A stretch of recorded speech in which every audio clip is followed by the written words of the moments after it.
1, 2, 3, start.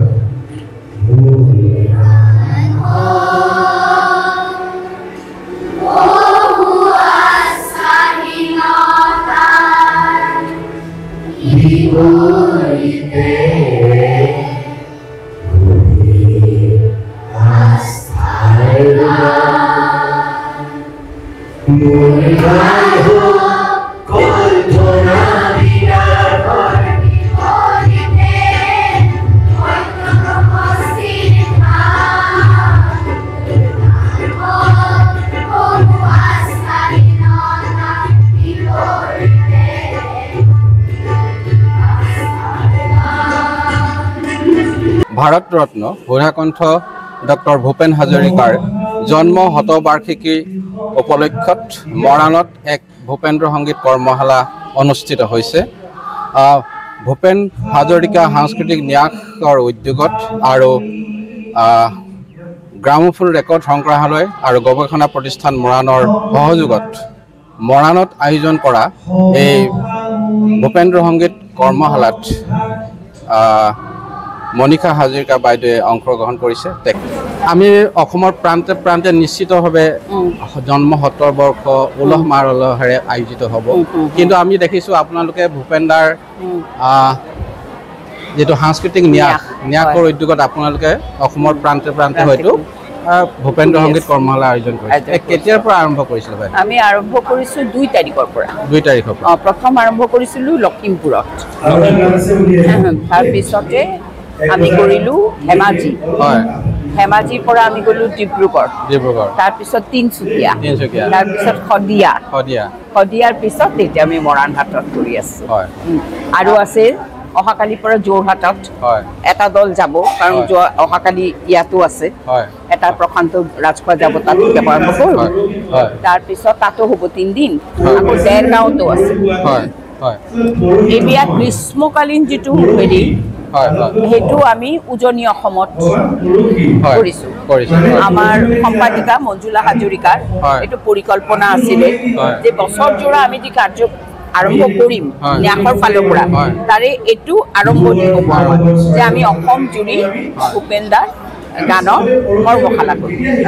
কেইটামান নিৰ্বাচিত গীত হৈছে নেকি আপোনালোকে? নিৰ্বাচিত গীত লৈছোঁ, অৰ্থপূৰ্ণ, অথচ ভূপেনদাৰ য'ত আশাবাদ আছে, ভূপেনদাৰ য'ত দেশপ্ৰেম আছে, ভূপেনদাৰ যাত সমাজবাদ আছে, আৰু স্পেচিফিক কেইটামান বস্তু ইউনিভাৰ্চিটিত সিগনেচাৰ গানটো লৈছোঁ, আকৌ লৈছোঁ ক্ৰীড়াৰ ওপৰত, স্পৰ্টছৰ ওপৰত ভূপেনদাৰ যে গান কৰিছে, সৰু ল'ৰা ছোৱালী গানবিলাক লৈছোঁ দেই। ক'ৰবাত কণ কণ ল'ৰা ছোৱালী আছে, ব্ৰহ্মপুত্ৰ জ্যোতিপা, ৰং কিনিবা কোনে, ৰং ৰং কত ৰং, পাচলিৰ বাগিচা। ভূপেনদাৰ তাৰ মাজতো অতি প্ৰিয় কোনটো গীত আছিলে বাৰু বাইদেউ? সেইটো ক'বলৈ বাৰু অসুবিধা, তথাপিতো ভূপেনদাই কৈছিলে নেকি আপোনালোকে? ভূপেনদাৰ নিজৰ গান ভূপেনদা বিলাই থৈ গৈছে, তাতে অসমৰ ইতিহাস আছে, ৰাজনৈতিক পটভূমিৰ ওপৰত ভূপেনদাৰ দেশপ্ৰেমৰ ভাৱ আছে, যুদ্ধৰ পৰিৱেশত ভূপেনদা লিখিছে কত জোৱানৰ মৃত্যু হ'ল, তেজ দিলা প্ৰাণ দিলা, বিভিন্ন ধৰণৰ পৰিৱেশ পৰিস্থিতি, আৰু তাৰে মাজত প্ৰেমৰ গীতো আছে নহয় জানো। আৰু সেইকাৰণে ভূপেনদা যি ৰচনা কৰিছে বিলাই দি গৈছে। আমাৰ কামটো হ'ল আমি কঢ়িয়াই লৈ যাব লাগিব, আৰু অকল আমাৰ মাজত নহয়, আমাৰ নতুন প্ৰজন্মৰ মাজত। সেইকাৰণে এইবাৰ অকল আমি চিনিয়ৰ নহয়, মনিকা হাজৰিকা বা নমিতা ভট্টাচাৰ্য আহিছিলে নহয়, আমাৰ লগত আহিছে ৰূপম ভূঞা, আমাৰ লগত প্ৰশান্ত ৰাজখোৱা, সৌৰভ মহন্ত, এওঁলোকে উঠি আহিছে। এতিয়া এওঁলোকক আমাৰ লগে লগে ঘূৰাই ঘূৰাই ট্ৰেইন আপ কৰা হৈ গৈছে, তেওঁলোকে নিজৰ হেৰিত শিকাই আছে। এতিয়া কৰ্মশালা শেষ হোৱাৰ পিছত শতবৰ্ষ কিবা আয়োজন কৰিব নেকি? একেবাৰে কৰিব লাগিব, বৰ্ষজোৰা না। আমি শীতকালীন যিটো কৰিম সেইটো গোটেই নামনিত কৰিম আকৌ দেই। তাৰ ওপৰত আমাৰ কুইজ কম্পিটিশ্যন হ'ব, ভূপেনদাৰ বিষয়ত ল'ৰা ছোৱালী জানিব লাগিব, অংকন প্ৰতিযোগিতা হ'ব। তাৰ পিছত এটা সুন্দৰ প্ৰচেষ্টা হৈছে আমাৰ অসম চৰকাৰৰ।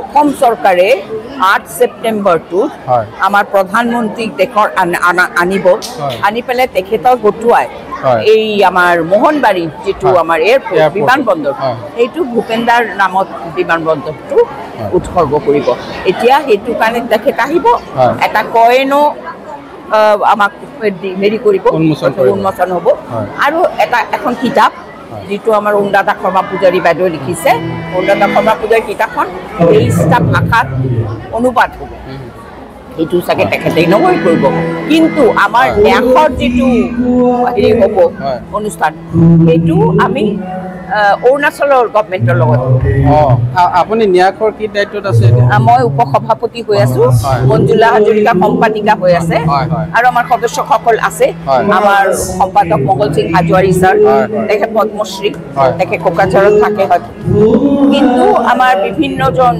সদস্য আছে তেওঁলোকেও কাম কৰি আছে বিভিন্ন জায়গাত সেইকাৰণে আমি এবাৰ মাৰোৱাৰী প্ৰাদেশিক যুৱ মঞ্চৰ লগত একে লগ হৈ আমি কৰ্মশালাটো কৰিলোঁ দেই তাৰপিছতে যিটো বাকীবিলাক আমি গুৱাহাটীৰ কলাক্ষেত্ৰত হ'ব আৰু একদম শেষ কৰি পেলাই এখন ডাঙৰ প্ৰতিযোগিতাৰ আয়োজন কৰিবলৈ সম্পাদিকা ডাঙৰীয়াই সেইখিনি ব্যৱস্থা গ্ৰহণ কৰিছে যে আমি সমগ্ৰ অসমৰ পৰা ল'ৰা ছোৱালীয়ে এটা প্ৰতিযোগিতা ভূপেন্দ্ৰ সংগীতৰ বাইদেউ ভূপেন্দাৰ হয় কিবা শেষ ইচ্ছা থাকি গ'ল নেকি সংগীতৰ ক্ষেত্ৰত কৈছিলে নেকি আপোনাৰ সংগীতৰ ক্ষেত্ৰত থকা নাই কাৰণ ভূপেন্দা আজি যিটো কৰিছে ৰচনা সেইটো কালি গাইছে আমি আগতে ৰখি থাকোঁ ভূপেন্দা বিহুত কি গান গাব কেতিয়াবা গায় নৱ নৱ বহাগ আহিল কেতিয়াবা গাব যে বহাগ মাথৈতে ইটো নহয় আকৌ কেতিয়াবা গাব বৰ দৈছিলা নে সৰু দৈছিলা নে নহয় জানো